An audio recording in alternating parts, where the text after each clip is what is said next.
Саламатсыздарбы, урматтуу көрүүчүлөр. Саат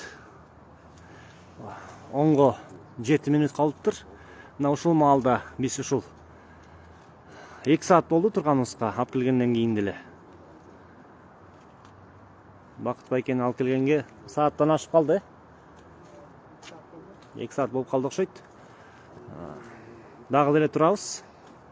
Элдер сыртта турушат, машинада турушат. Эч ким эч жака кеткен жок. Колдоочулар улгайган, картайган ата-апалардан башкалары бардык жаштар ушул жерде турабыз. Сот процесси азырынча баштала элек деп кабар берип атышат. Себеп дегенде эмне үчүн кечеңдетип жатат себебин билбейбиз. Ушул кечки дежурстводагы күзөтчү сот карап жатса керек. Анан ага чейинки булар мындайга келгенде мыйзамды сактап калышат экен. Очередность, тартипти сактайлы. Буга чейинки каралуучу сот процесстерин бүтүрүп коелу дегендей кылып башка процесстерди карап атышат. Дагы деле ушу эртеден бери эле ушул Бакыт Жетигеновдун жумушунун каралышы боюнча жүрөбүз. Парламентарийлер жогорку кеңештин ошол комиссиясынын ар бир курамынын мүчөсүнө, ар бир ошол мүчөсүнө курамдын ыраазычылык билдиребиз. Жана колдогон парламентарийлердин баардыгына ыраазычылык билдиребиз. Азырынча биз күтүүдөбүз. Биз ниет кылган биздин тилегибиз боюнча, биздин оюбуз боюнча тетигинде күзөтчү балдар жүрүшөт бул жерде. Өз тааныштарын киргизип, сотрудниктин документи барларын киргизип, башка жумуш боюнча киргизип, бирок Бакыт Жетигеновдун жумушу боюнча апасын, анан жубайын гана киргизди, калгандарына жана да адвокаты бар. Андан башка процесске тиешеси жокторду киргизбейбиз деп бизди киргизген жок. Менде адвокат деген кээде ушундай процесстерде кейип калган учурларым болуп атат. Илгертен ошо адвокатураны бүткөндө адвокат деген лицензия алып албапмын, мен дагы балким жардамым тиймек деген ойдо. Азырынча ушул биз күтүүдөбүз. Эгер бирдеме кабар болсо, анда мен сиздерге билдирип коем. Бакыт Жетигеновго боштондук. Мына сиздер артыңыздар көрүп жатасыздар. Бул жерде жилой домдор бар. Алардын укугун сактап биз кыйкырган жокпуз. Кыйкырган, балким тил жулган биздин колдон келбейттир. Бирок кыйкырган биздин колдон келет. Чындыкты айткан колдон келет. Чындыктын сүрү бар. Бир эле Ташиевде эле сүр бар эмес. Чындыкта да сүр бар. Биз чындыкты дайыма айта беребиз. Биз чындык үчүн турабыз. Бакыт Жетигенов ушул чай ичкен жигиттер менен чогуу отуруп өлкөдөгү саясий акыбалды мындай критикалык көз караш менен талкуулап койгон болсо, көп депутаттар деле айтып атат аны, башка жигиттер деле айтып атат аны, активисттер деле айтып атат аны. Азыр өлкөдө көпчүлүк бийликти сындап атат. Анан сындагандардын баарын эле түрмөгө батыра албайт. Чындык үчүн батыра албайт. Сындаса сындасын. Кошоматчылыкка караганда хандын көзүнө олобу, чоң каматкыч Аристотельдин көзүнө олобу, чындыкты айткан бул майдай жагыш керек. Бул чындыкты айткан дагы өзүнчө бир миссия, бул дагы өзүнчө бир милдет, бул дагы чоң жоопкерчилик, бул дагы чоң иш деп айтса болот. Жакшылык, сага рахмат, сенден сураныч, бул маалыматты чагылдырып тур.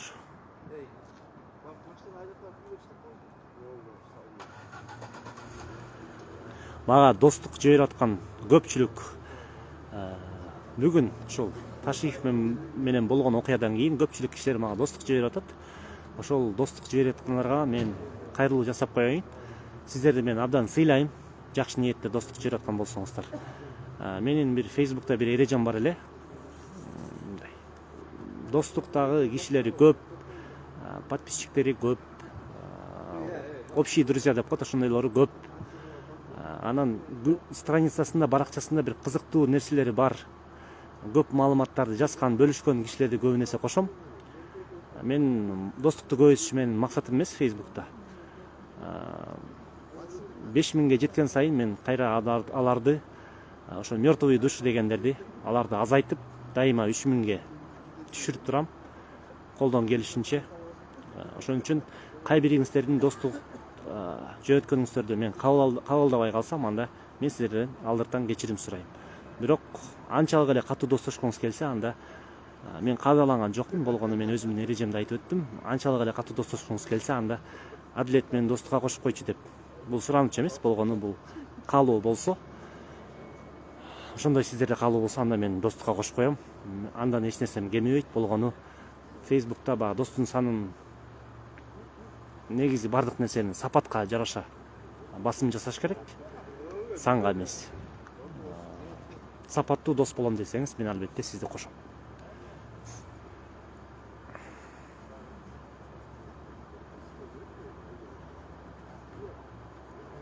Урматтуу көрүүчүлөр, биз турабыз ушул жерде. Тетигинде адвокаттар отурат. Бакыт Четигенов ичкериде болсо керек. Азырынча маселени карай элек. Биз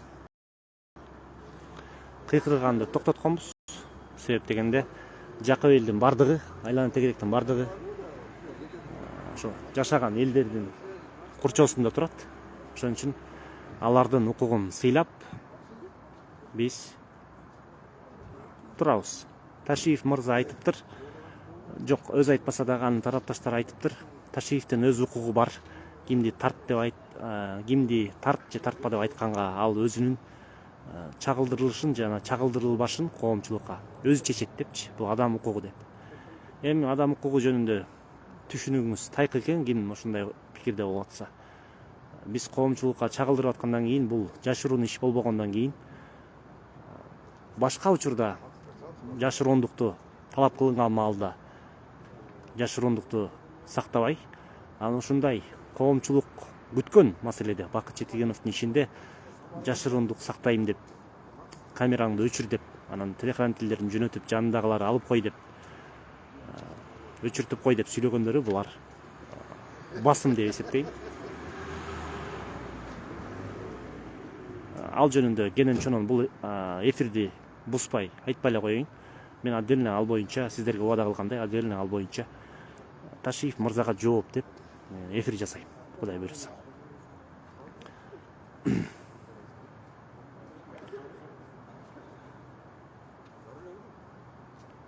Мен аркы терки жазылган терс комментарийлерге жооп бербейм. Бул жерде Бакыт Четигеновдун ситуациясы боюнча айтып атам. Тарапташтар, бул жерде мен ушул коомчулукка кайрыларым, Бакыт Четигеновго боштондук тезинен бошотуп берсин деп кайрылууларды жазып коюңуздар. Бийлик элдин үнүн угсун, кечеңдетпесин, создуктурбасын. Биз бул жерде турабыз. Мыйзамдуу чечимди гана талап кылып атабыз. Кай бир сөзүм чалыштап кетсе кечиресиздер. Эртеден бери ушул сөздөрдү айта берип тил сынбайт экен, тилде сөөк жок. Бирок адам баласы болгондон кийин чалыгат экенсиң, аз да болсо. Ошон үчүн албетте чалыгабыз, адам баласыбыз. Кай бир кетирген каталарым болсо, мен бул Ташиевге байланыштуу айткан жокмун. Ошол өзүмдүн трансляциямда туура трансляция кыла албай жатсам, толук кандуу демекчи. Анда сиздерден бир аз туура түшүнүү менен кабыл алат деген ойдомун. Эл көрсүн, Бакыт Четигеновго боштондук деп жазып коюңуздар, колдоп коюңуздар. Бул эфирди бөлүшүп коюңуздар, анан өзүңүздөр дагы бир кайрылуу болбосо дагы жазуу менен Бакыт Четигеновго боштондук деп жазып коюңуздарчы. Балким Садыр Жапаров менен Камчыбек Ташиев өздөрүнүн бийик этаждын деңгээлинен ушундай туура чечим кылып берип койсун. Эми бул дегендик мен ойлойм жакшы жакка чечилет. Кудай буйруса Бакыт мырза чыгыш керек. Бул кете турган парламенттин мөөнөтү бүтсө башкача ойнотуп беребиз, тигинтебиз, минтебиз деген кытмыр ойлору болбош керек. Эртеңки создуктурбаш керек, кечиктирбеш керек.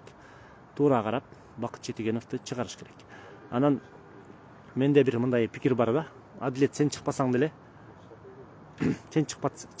бийлик өзү чыгармак, Ташиев өзү чыгармак, Садыр Жапаров өзү чыгармак деп айтышы мүмкүн да. Балким аны биз айта албайбыз. Бирок менин пикиримде коомдо дагы негизи айта турган үн болуш керек, айта турган сүр болуш керек. Боштондук деп кыйкырганын өзү дагы бул элдин пикирин билдирүү, ачыктай айтуу. Анан сен коркуп, мен коркуп, ал корко берсе, анда баш көтөрө тургандардын баарынын эмне пайдасы дегендей, баары жок болот. Ошон үчүн мен оюмча калыс пикирден коркпош керек, ачык пикирден коркпош керек. Мейли Бакыт Четигеновду камасын, кечиресиздер, Бакытбек Калмаматовду камады деп атышат. Мен ал боюнча маалыматты тактай элекмин. Аны чыгардыбы, чыгарбадыбы билбейбиз. Бирок ал дагы бийликке айтылган курч сындары үчүн, момундай түшөт деген үчүн балким камалды. Азырынча ал саясат жөнүндө пикирим толук маалымат билбей жатам. Бул жерде Бакыт Четигенов боюнча маселеде тургандан ошол маселеге алаксып калдым. Сиздер маалыматын Бакыт Калмаматовду дагы четте калтырбай ал жөнүндө да айтып туруңуздар. Четигенов Бакытка боштондук.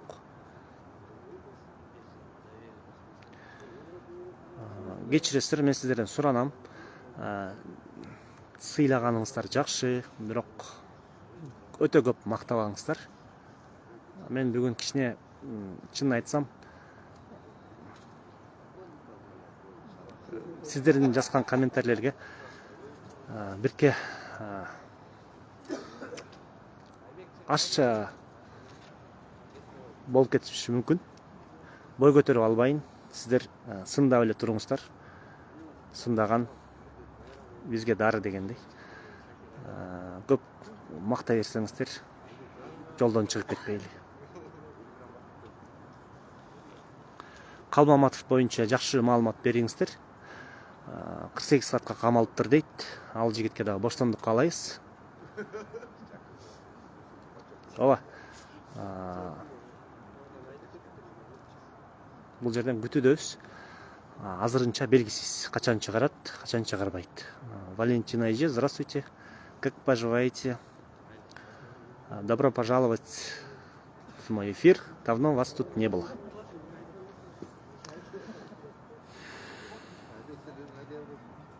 Я веду прямой эфир возле Первомайского суда. До сих пор ждем начала рассмотрения по делу Бакыта Четигенова. Пока еще действующего депутата. Себеп дегенде Бакыт Четигеновду азырынча иммунитетин ала албайт. Жогорку Кеңеш ушундай чечим чыгарды. Эгер биздин өлкөдө мыйзамдуулук сакталса, ошо комиссиянын чечими сакталыш керек. Жаңы келе турган парламент кайсы күнү присяга бербесин, Бакыт Четигенов азырынча депутат катары каралышы керек. Себеп дегенде булардын чечими, мен өзүм аз да болсо билимим бар, юридикалык мыйзам артка иштебеш керек. Же болбосо ошол сот астындагы, соттун кароосундагы, тергөөнүн астындагы адамдарга мыйзам акыбалын оорлоштуруп же жаман кыла турган жагдайда мыйзам артка иштебейт. негизи ушундай, биздин мамлекеттеги мыйзам артка иштебеш керек. Тилекке каршы кай бир учурларда бийлик өз билгенин кылууда.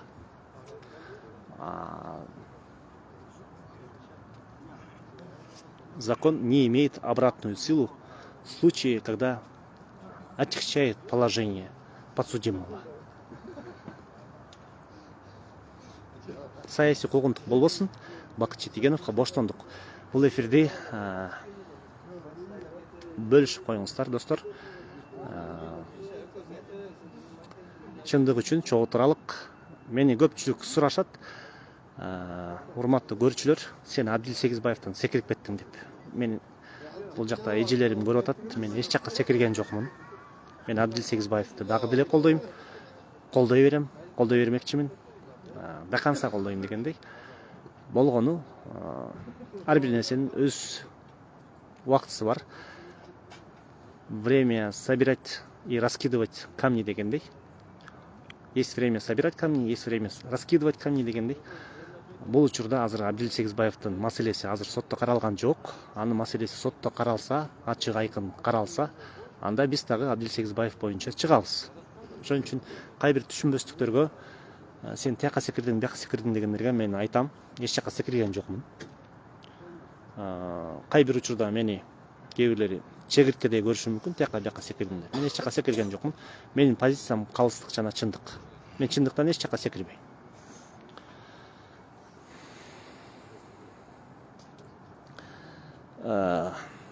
Канча төлөдү дейт.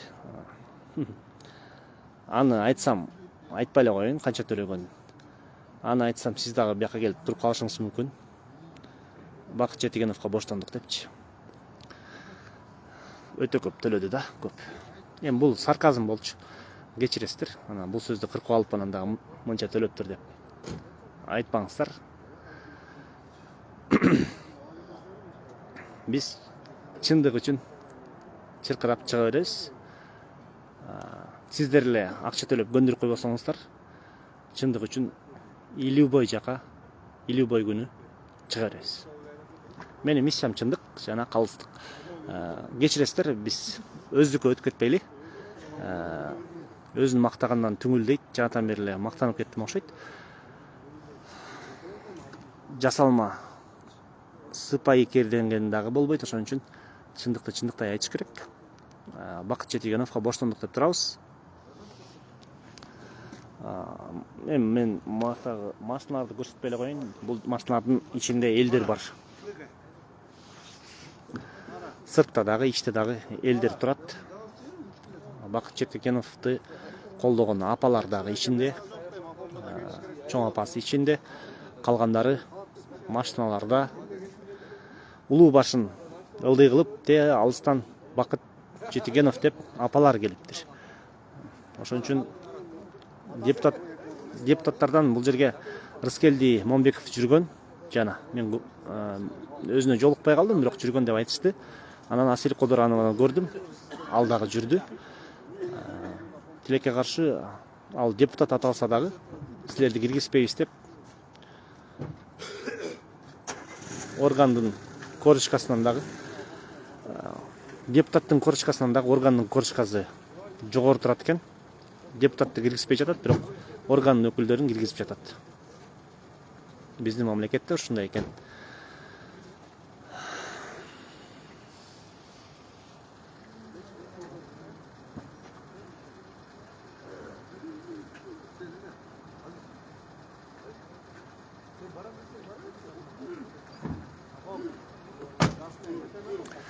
Урматтуу көрүүчүлөр, мен сиздерди алагызды кылбайын. Мен эфирди бүтүрө берсем туура болот чыгар, Качан каралышы белгисиз болууда.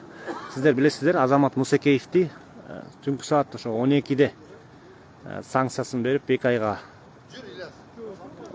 камат салган. Балдары менен чогуу, эл ынтымагы деген жигиттерди чогуу, Азамат Мусекеев жана башка балдар. Алардын 15-ин атын баарын санап отурбайлы. Бардыгына боштондук каалайбыз, бардыгына боштондук сурайбыз.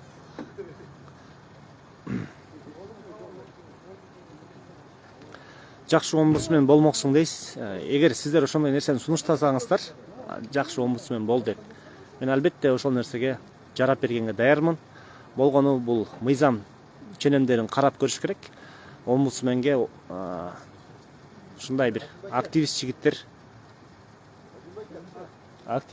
катышса болобу деген ошол конкурска.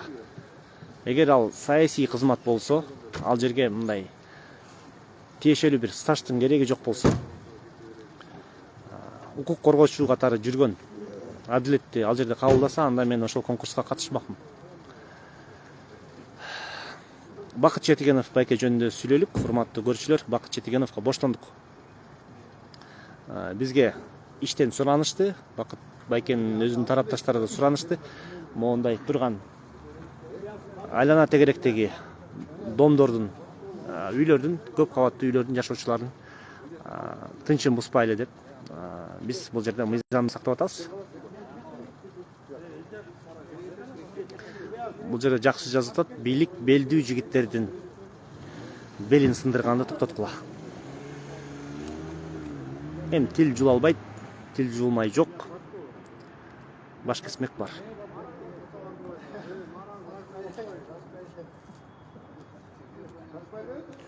Урматтуу же урматсыз, кечиресиз, кайбир провокациялык жазууларга жооп бербей эле коеюн. Сиздер менен мен эфирди булгагым келбейт. Битке өчөшүп дегендей. Биздин максат акыйкатты чагылдыруу.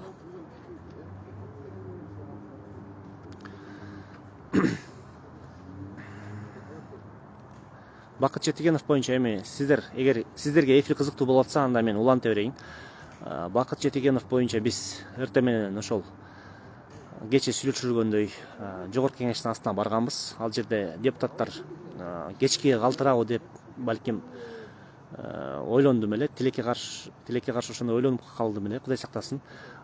Жакшы дагы эртең менен карап калды. Анан Бакыт байкенин кызыкчылыгын туура чечим чыгарып беришти парламентарийлер колдоп. Ошол жагына абдан сүйүндүм. Бирок сүйүнчүбүз азырынча жарты болуп турат. Бакыт Четигеновдун өзүн толук чыгара элек. Жана дагы эл ынтымагынын жигиттерин азырынча чыгара элек. Анан жакшылыкты жакшылыкка ээрчит деген кыргызда жакшы кеп бар. Ошондой болсун. Бакыт Четигеновдун артынан эл ынтымагынын жигиттерин дагы чыгарып алсак жакшы болмок. Алейкум ассалам. Бакыт Четигеновдун соту болууда. Тилекке каршы бизди ичкери киргизгенге уруксат берген жок. Биз сыртта турабыз.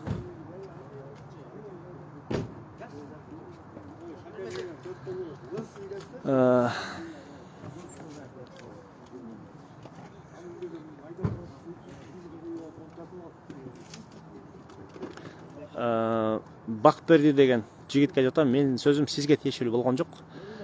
Кур намыстын да кереги жок. Мен бул жерде мондай туура эмес алагды кылып жазган комментарийлерге жооп берип атам да. Близко к сердцу не воспринимать мои слова насчет провокаторов и фейков.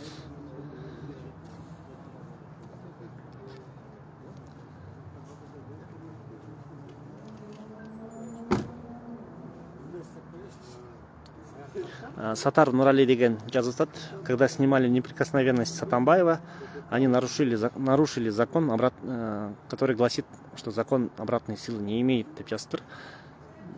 Скорее всего, ошондой эле болуп калды. Себеп дегенде эми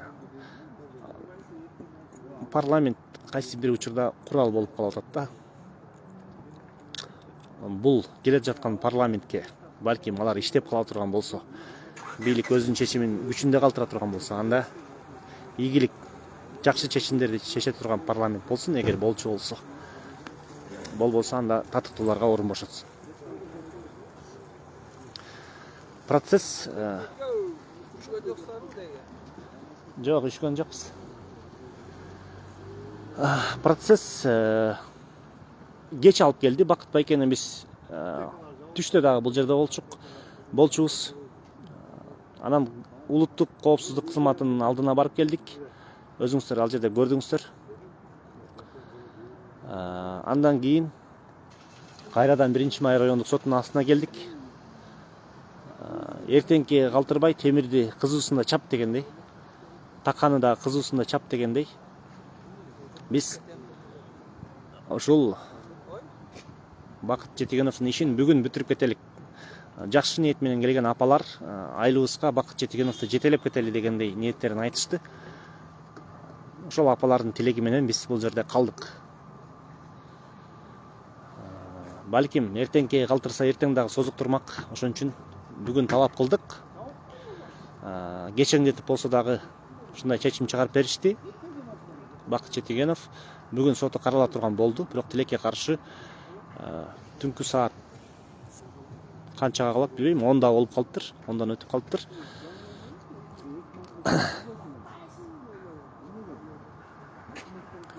Эми бул жерде ушундай экен, эгер Бакыт Жетигеновдун депутат экени чын болсо, 2 күн калса дагы, канча күн калса дагы депутат азырынча, анда анын ишин ылдам карап бериш керек эле. Эми ар бир жаран мыйзам алдында бирдей, бирок кантип эле соттор табылбасын. Жана армияда дежурный по роте деген болот го. Дневальный сыяктуу соттор ошолор карап атат. Башка процесстер дагы бар экен деген шылтоо менен кечеңдетип атышат да. Кудай буйруса, бүгүнкү кылган ишибиз текке кетпесин. Мен Ташиев боюнча албетте комментарий берем. Аны бул эфирде булгабай отдельно кайрылуу жасайм. Мүмкүнчүлүк болуп калса, эртең жасайм. Кудай буйруса, байкебиз мен эшигимди тыкылдатпай турса, мен эфирим ачык болсо, анда мен эртең эфир жасайм, Ташиев боюнча айтам. Өз пикиримди кыска нуска даректүү кылып жеткиргенге аракет кылам. Бактыбек Калмаматов боюнча мен сиздерге кайда турганын көрсөтүп коеюн. 1-Май райондук сотунун астында турабыз. Мына могу клеткалар.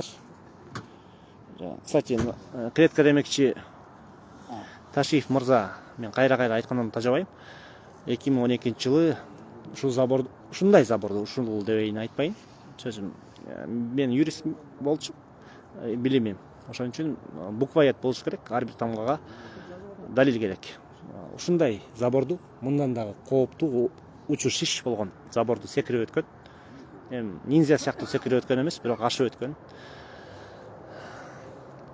Ошол ашып өткөндө бийликти басып алалы, өкмөттөрдүн үйүн, ошол министрлердин кабинетин басып алалы деп чакырык жасап, анан ошол маалда басып өткөн айтор. Ал басып өткөнү ишке ашпай калып, жерлерде губернаторлукта басып алалы деп да чакырган. Накта бийликти басып алганга Ташиев чакырган. Анын камалышы мыйзамдуу болчу. Мен ал сөздү айткандан тажабайм. Эгер мени Ташиев бирдеме кылам дей турган болсо, мыйзам чегинде бирдеме чакырам десе, анда мага эч нерсе таппайт. Мен себеп дегенде бир административдик кызматта иштеген эмесмин. Чоң кызматтарда иштеген эмесмин.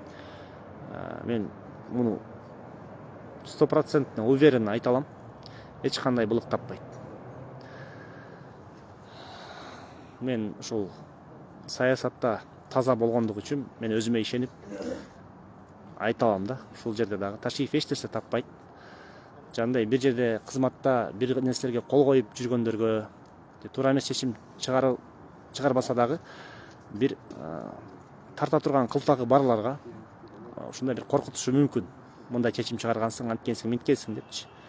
Анан карапайым эле катардагы кыргыздын акыйкатчыл жигитине жөндөн эле коркутуп үркүтөм дегени бул эч кандай суу кечпейт да.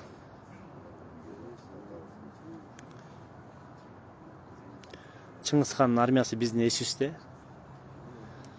Ал Чыңгыз хандын армиясын биз унутпайбыз. Бүгүнкү эфирди дагы жакшы мен жана Эрлан деген жигиттин эфиринен көрүп калдым. Бир канча блогерлер, журналисттер бөлүшүп таратып салышыптыр. Өздөрү да көчүрүп алышыптыр. Менин эфиримди өчүртүп салган учурда дагы башкаларга дагы тарап кетти бул маалымат. Сактап алыңыздар. Мен ал жерде ачыгын айтканда Ташкентке жамандык каалаган эмесмин. Болгону окуяны калыс чагылдырайын дегем да.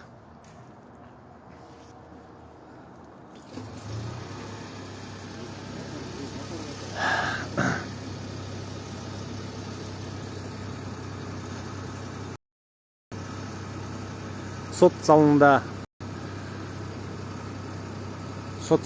пока процесс азырынча башталып элек. Бирок биз күткөн сүйүнүчтүү ок кабар болот деп ишенебиз. Бакыт Жетигеновду бүгүн өз жергесине айылына алып кетет деп ойлойбуз. Канат байке, саламатсызбы? Вы у меня на прямом эфире. Можете... Блин, я только хотел покурить. Не. Сначала прокомментируйте ситуацию насчет Бакыта Жетигенова. Ситуация сейчас еще, данная ситуация еще не рассматривается, судья еще не вышел совещательное по другому делу, поэтому сейчас дело еще пока не рассмотрено, мы еще не заходили в зал судебного заседания. Слушаем, да? Вы тоже там участвуете? Ну, я изначально участвую везде. Хорошо. Тиги Рабия эже катышып аткан аны? Да, Рабия эже да катышып атат, Нурлан да, бар, Бакыт да катышып атат. Там несколько адвокатов, да, получается? Да, несколько адвокатов. Ну, я не основной адвокат. Основной адвокат Рабия эже и Бакыт. К чему все идет? К тому, что Бакыт Байке скоро выпустят, да? Это решает суд, это решается в судебном заседании, это решает... Ваша интуиция? Ну, интуицию, юристы интуициями не пользуются, юристы интуициями пользуются другому. Политологи пользуются. Политологи пользуются. Ну, если есть решение это Джордж Кенеша о том, что о отказе в Генеральной прокуратуре в аресте, о содержании под стражей, да? Да, то законодательно это должно выполняться. Все-таки это законодатель же вынес. Он же трактует, толкование законов делает законодатель. И законодатель принял, если такое решение, если законодатель принимает такое решение, то это должно быть к исполнению прийти. В конце концов. В конце концов. Все-таки верховенство права когда-то же должно начаться, правильно? Хорошо. А то у нас нет верховенства права. Благодарю за комментарий. Спасибо. Thanks a lot.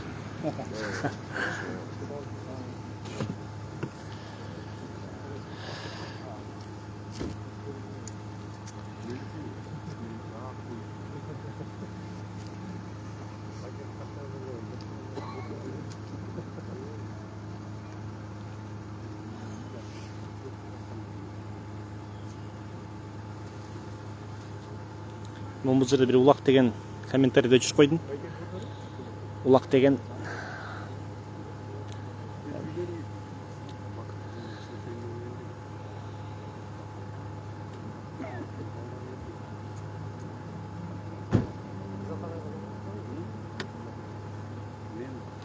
Уважаемые участники данного эфира, если вас не затрудняет участие в данном эфире, я могу продолжить. Если я вас обременяю или отвлекаю, вы скажите. Бакперди деген жигит, мен сизге айтып атам. Мен ал жакта эмесмин, ичинде эмесмин. Мага ал жактан отчет беришкен жок. Ошон үчүн мен сиз кызыккан бардык суроолорго маалыматыңызга жоопты билбейм да. Эгер кайсы судья кандай карап атат дегенди аны иштегилерден сурасаңыз жакшы болмок. Мен аты жөнүн билбейт экем. Тактай албайт экем. Биз сыртта гана турабыз, карапайым кишилер экенбиз. Корочкабыз жок экен. Жада калса ошо жогорку кеңештин депутаттарын киргизбей жатат, бирок бул жерде иштеген милициянын тааныштары кирип жатат.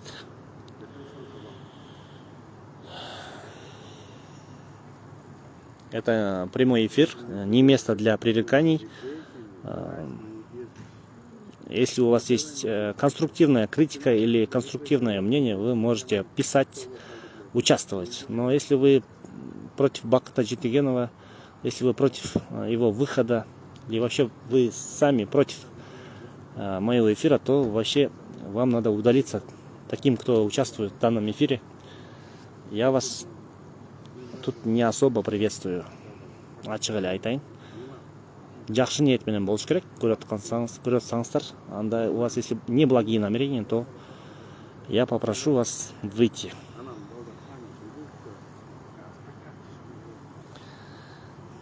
Мен Жетигеновго боштондук деп кыйкырып жүрөм. Болгону бул жерде мононча эл жашайт да.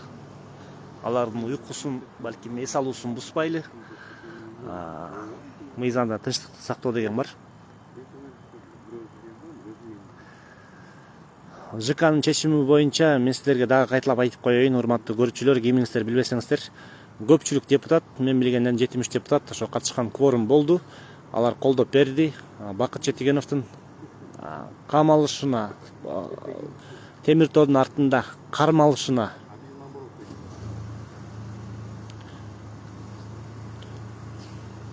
темир тордо кармалышына каршы ушундай оговорка бар экен. Ким каршы добуш берсе, ал Бакыт Жетигеновду колдогон болот экен. Бакыт Жетигенов камалсынбы же чыксынбы, ооба камалсын, ооба чыксын деген сыяктуу оңойлотулган эмес. Бакыт Жетигеновдун темир тор артына кармалышына каршы добуш бериш керек экен.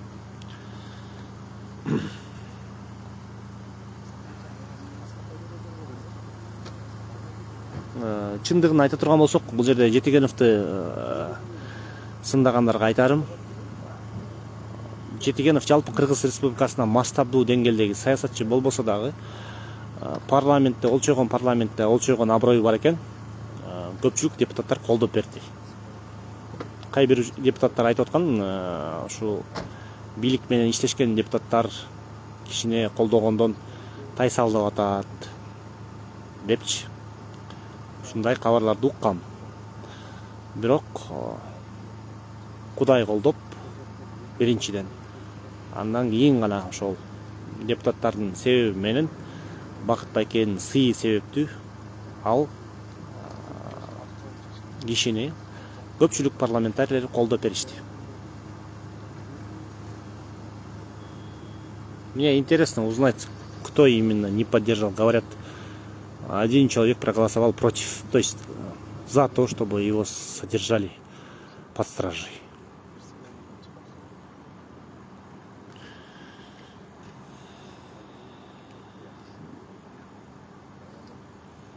Бакыт Жетигенов ооба казинолорду жаптырган, ошого олчойто салым кошкон кишилердин бири, эң мындай активдүүсү. Андан башка саясатчылар кай бири бул ишти мен кылгам деп өзүнө оодарып атышат, бирок негизги фигурант ал жерде Бакыт Жетигенов болчу, мен билгенден. Эгер сизди мен эфирим мындай оорлотпосо, анда мен эфирди уланта берейин.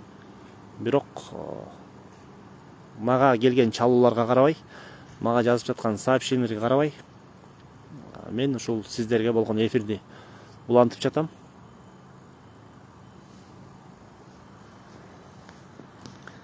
Ал бийликти басып алуу деген, мен айтып атпайм статья оор экенин атпайсызбы? Статья оор эмес. Бул деген надуманное обвинение, или это мнимая угроза, которая нереальная, которая эти люди, которые были обвинены в насильственном захвате власти, не предпринимали никаких мер.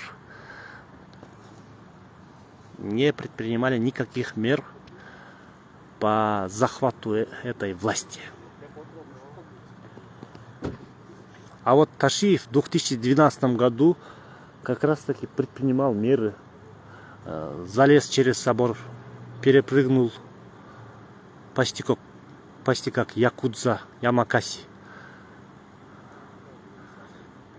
И в догонялку за сотрудником безопасности Белого дома прибрался в здание на территорию ЖК. Но ему тогда не удалось захватить власть, и он был за это законно наказан. Потом его пожалели, отпустили. Говорят, даже он показывал какую-то справку насчет невменяемости, о психическом нездоровье. Я насчет этого точно не знаю, но в последние дни в соцсетях эту информацию часто крутили.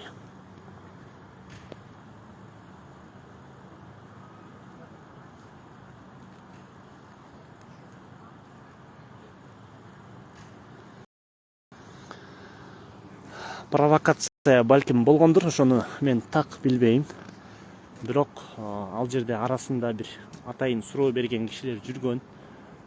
Кайбир экенин так билбейм, мен ал жерде жок болчумун. Мен маалыматты атайын айтып атам. Мага көбү жабышпасын. Мен эл ынтымагы кыймыл менен мындай үзөңгүлөшүп эле жүрөм. Алар менен жакшы маселелерде дайым эле тилектеш болуп жүрөм. Бирок ошол чогулуштарга мен барган эмес болчумун. Себеп дегенде ага өзүнчө бир себептер бар болчу. Мен ал кыймылдан буга чейин айткандай эле бир канча убакыт мурда өз ишимди кылганга кетип калгам. Бирок жигиттердин башына оор күн түшкөндө, сыноо келгенде, мен ал жигиттерди колдоп коюуну, жарандык активист катары колдоп коюуну чечтим. Сыноо деген ошол сыноого туруштук берүү, бул башка оор күн түшкөндө билинет. Жакшылык деген. Анан ушундай алар ушундай муктаж болуп турганда мен аларды унутуп койсом, анда бул жигитчилик болбой калмак. Тескерисинче ушундай маалда аларга жардам керек болчу. Ошол себептен мен жардам бербейин деп колдон келген ушундай соц тармакта чагылдыруу. Мен эч кандай ыйгарым укуктуу, мен сот эмесмин, адвокат эмесмин, жана дагы башкалар эмесмин, же омбудсмен эмесмин. Бирок колдон келген ишим ушул соц тармакта чагылдыруу экен, чындыкты айтуу экен. Ошол нерсени, колдон келген ишти колдон келишинче жасап жатабыз.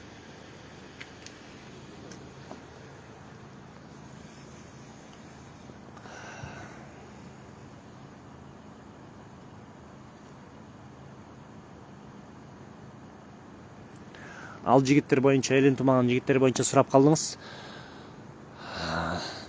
Сурап атасыздар.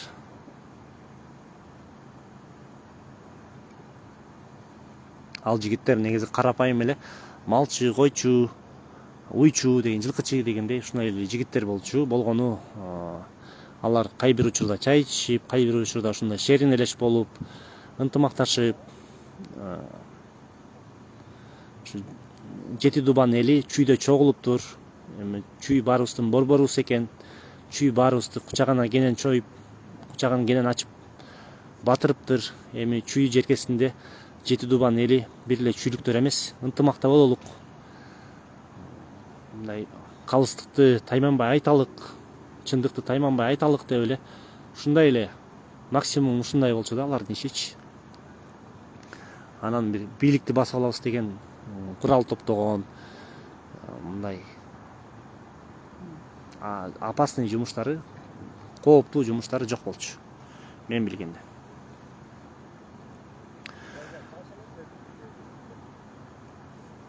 Кстати, насчет двух автобусов, в которых прибыли люди из Токмака и из других регионов Чуйской области, власть должна была рассмотреть справедливо и наказать некоторых людей. Вместо этого они воспользовались щедростью, то есть великодушием, можно сказать, Текебаева, и попросили его как-то простить.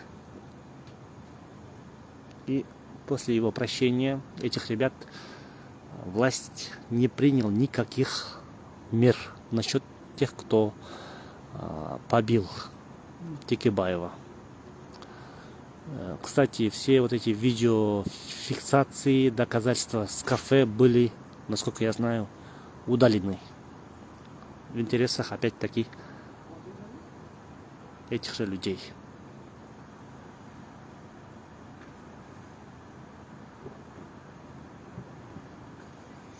Насчет Дөчүнгүз, Урмат Самаев дегендерге комментарий беріп қояйын. Я информацией не обладаю, но когда приходили люди, так называемых Дөчүнгүза и ему подобных, я присутствовал в организации Эл ынтымагы, то есть общественной организации Эл ынтымагы. Я даже не представлял, что люди, которые пришли, имеют отношение к Дөчүнгүзу. Я его ни разу не видел. Урмат Самаева тоже лично нигде не встречал. Но этих ребят насчет Дөчүнгүза все знают, но Урмат Самаев-то тоже, говорят, имеет отношение с криминалитетом Депче. Насчет этого я не знаю. Но эти люди, насколько мне известно, имело место их встречи, короче, в тот день, когда побили Текебаева.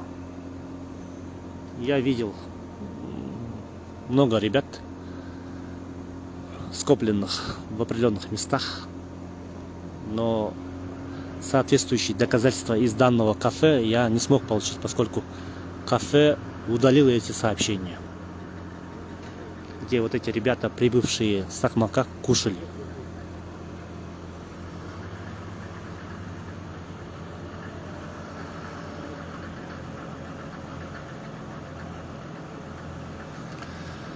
Сот башталып элек.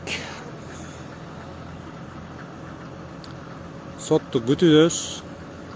1-май райондук сотунун астындабыз. Ким колдоп, кубаттап келем десе, дагы деле келсе болот. Биз байкадык, бул жерде бир канча тайпалар жүрдү.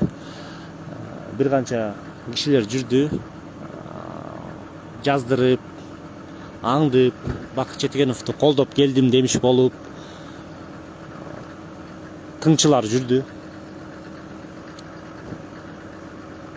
Алардын кай бирлерин биз байкап калдык, анан алар кетип калышты айтор.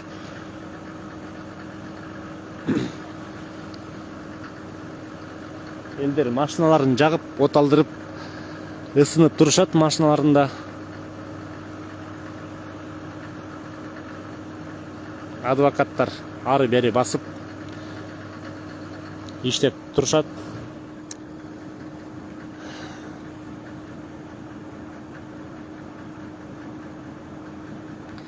Мен эфирим сиздерге күч келтирген жокпу. Мен эфирде жыйынтыктай берсем. Себеп дегенде, сиздерге кызыктар болгон маалымат болсо, мен айтайын. Мен билген маалыматты.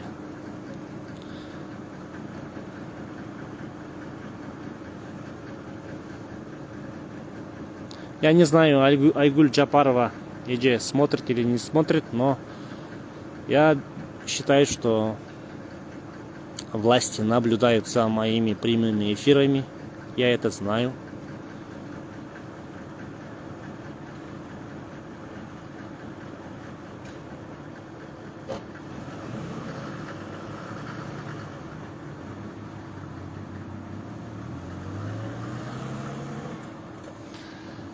Урматтуу достор, мен кай бириңиздердин эски комментарийиңиздерди өткөрүп салган болсом, ал боюнча комментарий бербей калган болсом, анда мен капа этпеңиздер, мен атайын кылган жокмун. Сүйлөп жатып аларды болуп калсам керек. Бакыт Четигеновго боштондук комментарийлерди жазабыз ушинтип. Комментарийлерди аянбаңыздар. Жигит деген сөзгө сараң болсо жарашат. Бирок чындыкты айткан учурда ачык сөздү айтып коюштан айыбы жок. Мына Атамбаев боюнча буга чейин Садыр Жапаровдун пикири башкача болчу. Мен билгенден Атамбаев тарап деп айтылган группа Садыр Жапаровдун боштондугун талап кылган дагы учурлары болгон. Ошондой сүйлөшүүлөр дагы болгон. Анан Садыр Жапаров Атамбаевди боштондукка чыгаруунун ордуна кайра бир саясий упай жагын ойлоду айтор. Же мурдакы кеткен президенттин сүйлөшүүлөрү аларга тоскоол болду айтор.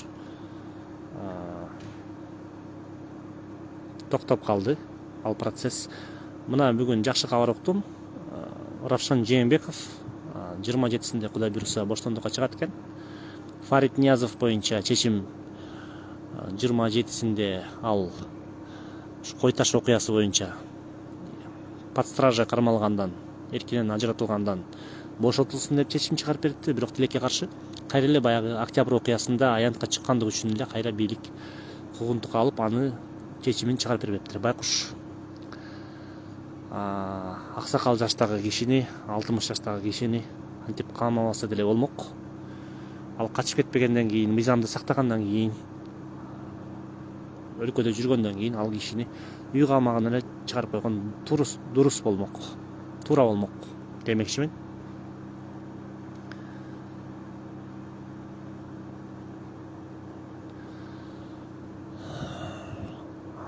Мага бир журналист чалып калууда, мен ошол журналистке жооп берип койсом. С вашего разрешения позвольте удалиться из прямого эфира.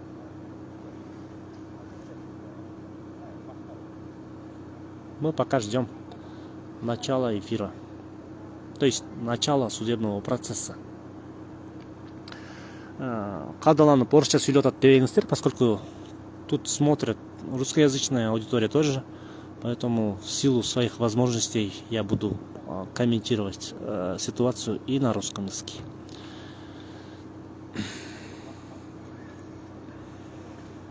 If you want me to comment this situation in English, I could tell about the situation even in English.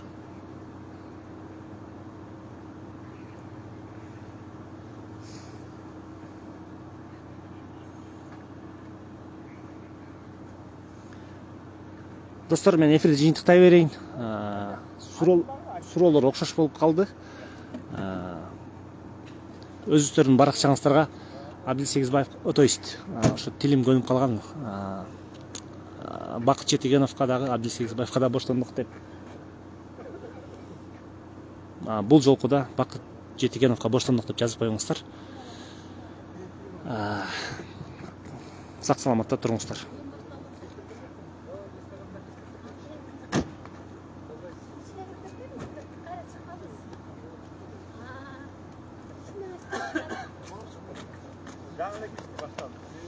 Сот процесси башталды байке?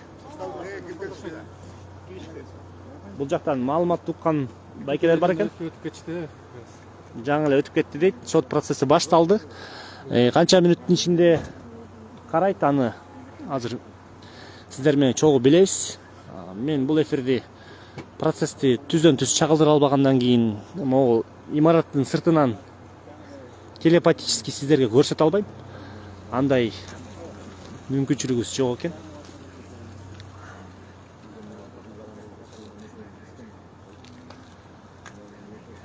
Бакыт Четигеновго боштондук. Бакыт Четигеновго боштондук. Шыбырап айтканга эч кандай мыйзамда тыюу салынган эмес. Ошон үчүн биз кыйкырбасак, бул жерде жашаган элдин тынчын бузбасак. Бакыт Четигенов чынында элдин уулу. Мен Бакыт Четигеновдун жаман ишин билбейт экем. Ар бир кишиде ката бар, бирок мыйзам чегинде ал мыйзам бузган жок. Болгону ошол чай ичкен жигиттер менен чогуу отуруп, жигиттер аны менен чогуу отуруп, айтор чогуу отурушуп, арасынан кайбир провокациялар себептүү, кандай бир сөздөрү болуптур. Эгер болгону тастыкталса, аны дагы экспертизага бериш керек. Тилекке каршы ал жерде бир канча сүйлөшүүлөрдү мындай анда мындан чогулткан жигиттердин айткан сөздөрүн бирөө жастырып жүргөн. Ушундай кошуп туруп атайын бир сүйлөшүү кылып салыптыр да. Анан буга чейин көп депутаттар да айтты, ким эле бийликти сындабасын, биздин досторубуз алардан да катуу бийликти сындайт. Жада калса бул чоңдорду, бийликтегилерди ушундай элди кыйнаган үчүн же кайсы бир себептер үчүн ат салыш керек деп айтат дейт. Эми андай туугандар сиздердин ар бириңизде болсо керек. Бийликти колдогон туугандар бар, бийликти колдобогон туугандар бар. Колдогондору жакшы иштеп атат дейт, колдобогондору буларды атыш керек дейт. Ачуудан келген сөздөр болот. Ошондон эле камап салса, анда Кыргызстанда түрмөгө эл батпай калбайбы?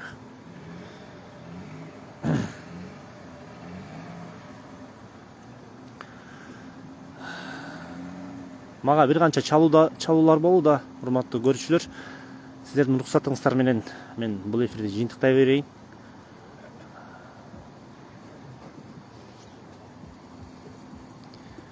Эфирди сиздердин сурооңуздар бүткөн болсо, анда мен жыйынтыктай берсем. Сот процесси бүткөндөн кийин Бакыт Четигеновду алып чыкканда сиздерге түз эфирди чагылдырууга